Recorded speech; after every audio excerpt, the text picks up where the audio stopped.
Brian Palavi far here with Dakota Jones, the morning after his win at the Lake Sonoma 50 mile. Congratulations on your win, Dakota. Thanks, Brian. It's probably your biggest win yet, right?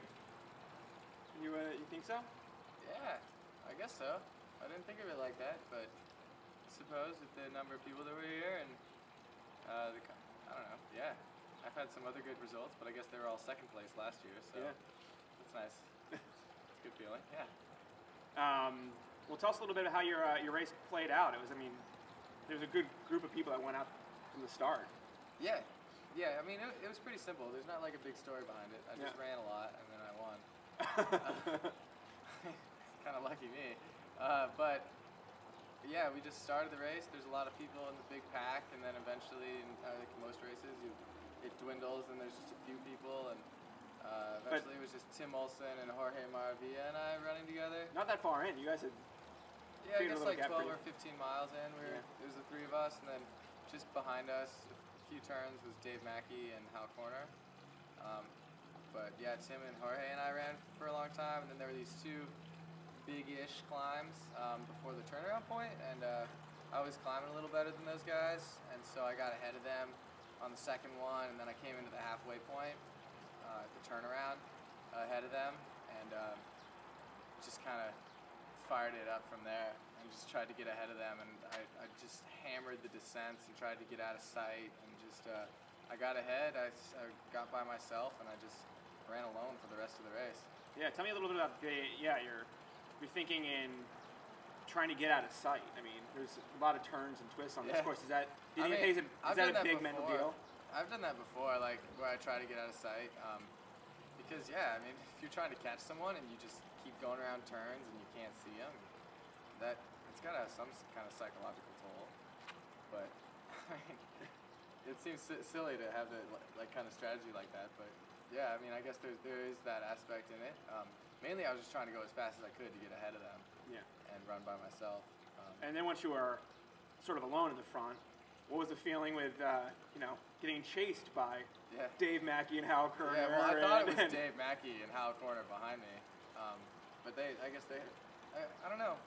Dave wasn't too happy with his day. I'm sure Hal felt pretty good. He was pretty fast, but did you feel a lot of pressure? Did you it's scared easy. at all? Or? I was kind of. Because your first time being up there with that kind of. I was running hard, and I wasn't gonna slow down, but I was afraid that I might. A few times, like my mind would wander, and then I'd kind of focus back on the race and like kind of nervously check everything and be like, am I going too fast or too slow? Because I really don't want to get complacent. Yeah. Running by yourself, you can kind of get into that mode where it's just like another long run.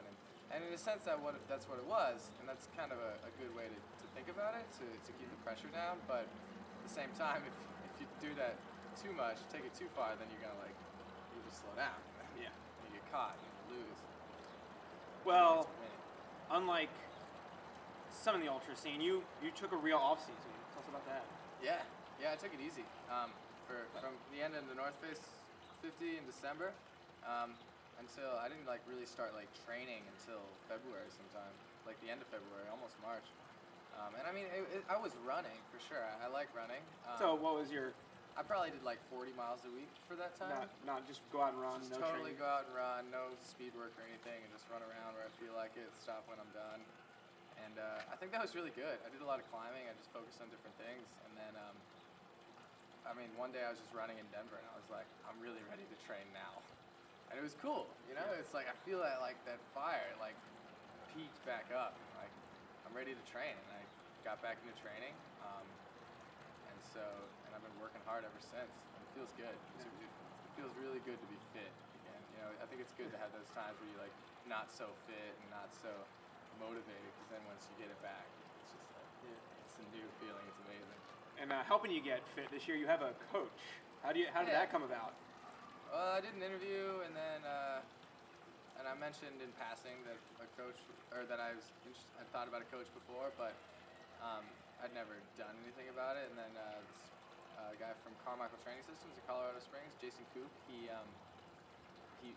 contacted me and he said, if you want any help, I'd be happy to help you. And so we talked for a while, and yeah, so I mean, we haven't been working together that long, but he's definitely got me doing some speed work and some training that I think is a lot more focused. focused than the training I've done in the past, just because I've really never known what to do for training. I just kind of wing it, and like it's kind of his job to know what to do for training, and so it's.